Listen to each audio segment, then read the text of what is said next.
So while I believe vaccines work, I don't blame anyone, including Robert F. Kennedy Jr., for being at least cautious. I don't want anyone sticking a needle inside of me with something dirty in it. Like I get that I think that it makes sense that there would be caution around a needle with something inside of it that you're claiming could stop a disease, but is it dirty and have something inside of it that could like mess me up? Why do you have to stick a needle inside of me? Like, why can't I just take a pill? Like, why does it have to get this intense? Why does it have to get this deep? Why does it have to be this painful and traumatizing and weird and scary and dirty? Right? Like, you need to like put a hole inside of me. Like, why can't I just like eat something?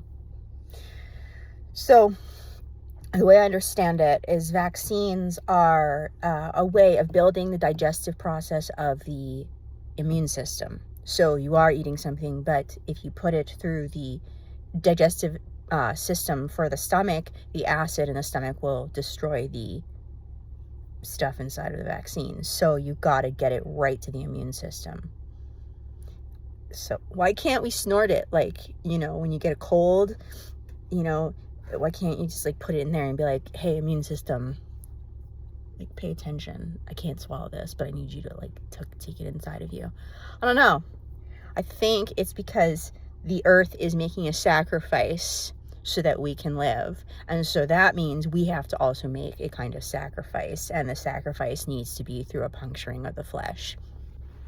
Let's say, because in order for a vaccine to work, you have to kill the virus or bacteria to a degree, at least weaken it, and then you put it inside of the human being, and the human being then further kills it and then takes that in and becomes stronger, and the virus or bacteria is then reborn as an enzyme inside of the human being. Like, I give you my life, I give you my body, I give you my soul, and from that you become stronger.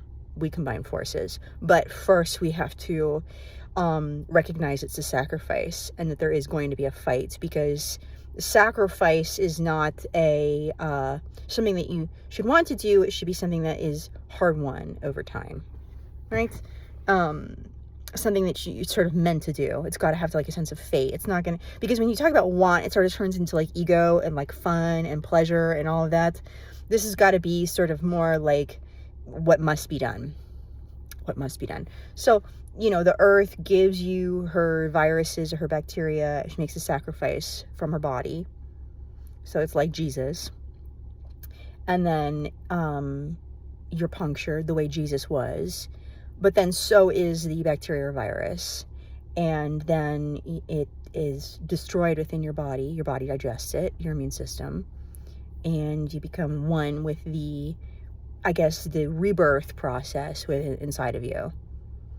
And so the earth or her child is reborn inside of you. The body is, the virus or bacteria has become a sacrifice. But I don't blame you. I don't blame anyone for being like, well, should we really be doing this with little children? Like, how much can they tolerate? But the question of it working or not, that turns more into like not treating any kind of medicine that human beings produce as a panacea ever.